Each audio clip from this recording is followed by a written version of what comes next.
పాకిస్తాన్లో వేర్పాటువాదం రోజురోజుకు తీవ్రతరమవుతుంది.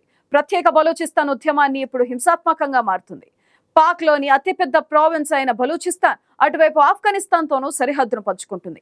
ఈ నేపథ్యంలో తమకు ప్రత్యేక దేశం కావాలంటూ పోరాటం మొదలైంది. ఇప్పుడు ఈ పోరాటం కాస్త తీవ్రతరమవుతుంది. తాజాగా పంజాబ్ వైపు వెళ్తున్న వాహనాలపై బలూచిస్తాన్ వేర్పాటువాదులు కాల్పులకు తెగబడ్డారు. ఈ దాడిలో 23 మంది ప్రాణాలు కోల్పోయారు.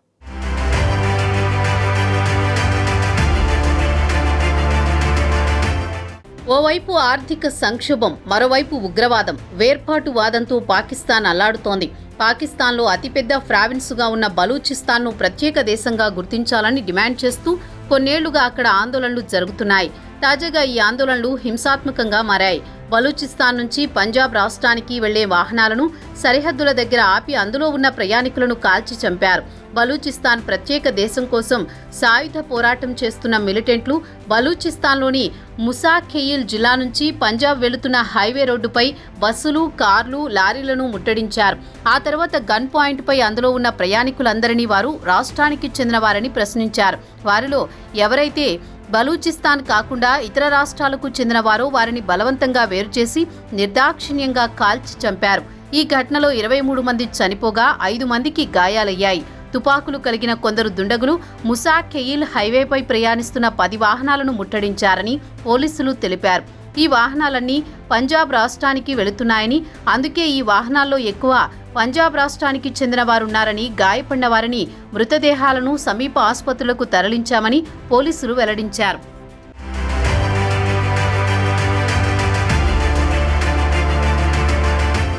హైవేపై కాల్పులు జరిపిన అనంతరం పలు వాహనాలకు నిప్పు పెట్టారు. మొత్తం 10 వాహనాలకు నిప్పు పెట్టినట్లు సమాచారం. మృతుల్లో 20 మంది పంజాబీలు, 3 బలూచీలు ఉన్నట్లు అధికారులు వెల్లడించారు. అయితే పాకిస్తాన్లోని పంజాబ్ ప్రావిన్స్కు చెందిన ప్రయాణికులు లక్ష్యంగా దాడులు జరిగినట్లు తెలుస్తోంది.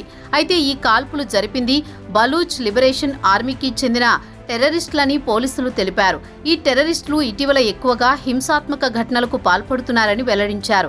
ఇక బలూచిస్తాన్ ముఖ్యమంత్రి సర్ఫరాజ్ బుగ్టీ ఈ హింసాత్మక ఘటనను ఖండించారు. చనిపోయిన వారి కుటుంబాలకు సానుభూతి తెలిపారు. బలూచిస్తాన్ ప్రభుత్వం టెర్రరిస్టులను పట్టుకుంటుందని, వారు తప్పించుకోలేరని కఠినంగా శిక్షిస్తామన్నారు. బిఎల్ఏ మిలిటెంట్లు బలూచిస్తాన్ ప్రజలకు పంజాబ్ హైవేపై ప్రయాణించవద్దని ఇటీవలే హెచ్చరికలు జారీ చేశారు. బలూచిస్తాన్లో ఏ ఇతర రాష్ట్ర ప్రజలు ఉండకూడదని, వారి సంస్కృతిని పంజాబీలు నాశనం చేస్తున్నారని బిఎల్ఏ పోరాటం చేస్తోంది. ఈ కాల్పులపై ఇప్పటి వరకు ఎవరూ బాధ్యత వహించలేదు.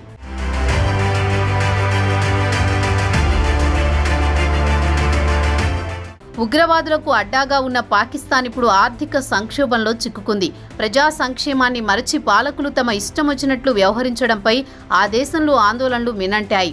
పాక్లో పంజాబ్ మినహా ఇప్పుడు అన్ని ప్రాంతాల్లో వేర్పాటువాదం కోసం ఆందోళనలు జరుగుతున్నాయి. పాక్తో కలిసి ఉండడం కంటే విడిపోవడమే మేలని ప్రజలు భావిస్తున్నారు. ప్రస్తుతం పాకిస్తాన్లో పంజాబ్ ప్రాంతానికి చెందిన వారి ఆధిపత్యం ఎక్కువగా ఉంది. అయితే పంజాబ్ పెద్ద రాష్ట్రమైనప్పటికీ వనరులు మాత్రం చాలా తక్కువ. దీంతో ఇతర రాష్ట్రాల నుంచి వనరులను పంజాబ్ దోచుకుంటోందంటూ ఆరోపణలున్నాయి. అంతేకాదు సైన్యం, ప్రభుత్వంలోనూ వీరే ఎక్కువ శాతం ఉండడంతో ఈ ఆధిపత్య ధోరణికి వ్యతిరేకంగా వేర్పాటువాదం మొదలైంది. ప్రస్తుతం పాకిస్తాన్లో అతిపెద్ద రాష్ట్రంగా ఉన్న బలూచిస్తాన్లో ఇతర రాష్ట్రాలతో పోలిస్తే ఎక్కువ వనరులున్నాయి. కానీ అభివృద్ధికి మాత్రం నోచుకోవడం లేదు. ఇక్కడున్న సంపదను పంజాబ్కు దోచిపెడుతున్నారనే వాదనలున్నాయి. తమ ప్రాంతంలోని సంపద తమకు దక్కకుండా దోచుకోవడంతో స్థానికులు తమకు ప్రత్యేక దేశం కావాలంటూ ఆందోళనలు ప్రారంభించారు. ఇక బలూచిస్తాన్ కేవలం పాక్లోనే కాకుండా పొరుగున ఉన్న ఇరాన్, ఆఫ్ఘనిస్తాన్లతో భూభాగాన్ని పంచుకుంటోంది. దీంతో తమకు ప్రత్యేక దేశం కావాలని వారు గెరిల్లా పోరాటం చేస్తున్నారు.